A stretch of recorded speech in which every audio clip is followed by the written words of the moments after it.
ढोलपुर गांव बाहर से बहुत शांत और सुंदर दिखता था, लेकिन इसके पीछे एक ऐसा रहस्य छुपा था जिसे सुनकर किसी के भी रोंगटे खड़े हो जाएं। गांव के लोग कहते थे, अगर आधी रात को ढोलक की आवाज सुनाई दे, तो समझ लो मौत तुम्हारे दरवाजे तक आ चुकी है। उस आवाज का मालिक था थुंग।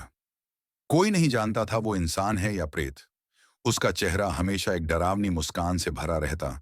बड़ी बड़ी आंखें अंधेरे में चमकती और हाथों में एक पुरानी ढोलक रहती। रात के ठीक 2 बजे वो गलियों में घूमता और ढोलक बजाता। उसकी थाप सीधी दिल में उतरती, धीमी लेकिन इतनी भयावह कि शरीर कांपने लगता। गांव के लोग डरते थे, क्योंकि जिस घर के सामने वो रुककर ढोल बजाता, वहां अगले ही दिन किसी की मौत हो जाती। एक रात गांव का बहादुर लड़का रघु जाग गया। बाहर से आती ढोलक की आवाज से उसकी नींद टूटी। वो गुस्से में घर से निकला और चिल्लाया, कौन है? क्यों ये ढोल बजा रहा है? ढोल अचानक रुक गई। अंधेरे में से थुंग धीरे धीरे मुड़ा।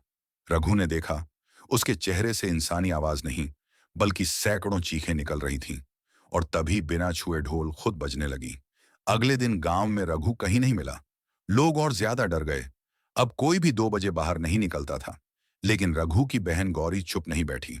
उसने कसम खाई कि वो अपने भाई को ढूंढेगी। वो सुबह गांव के एक बुजुर्ग के पास गई। कांपते हुए बुजुर्ग ने बताया, बेटी, थुंग कभी इस गांव का ढोलिया था। करीब 80 साल पहले एक शादी में ढोल बजाते बजाते उसकी मौत हो गई थी। कहते हैं उसकी आखिरी सांस उसी ढोलक में कैद हो गई। तब से हर आधी रात ढोल बजती है और किसी की आत्मा उसमें खिंच जाती है। गौरी समझ गई कि यह महज प्रेत नहीं, बल्कि एक कैद की हुई आत्मा है। उसी रात वो हिम्मत करके उस जगह पहुंची जहां पुरानी शादी हुई थी। 2 बजे ढोलक बजने लगी।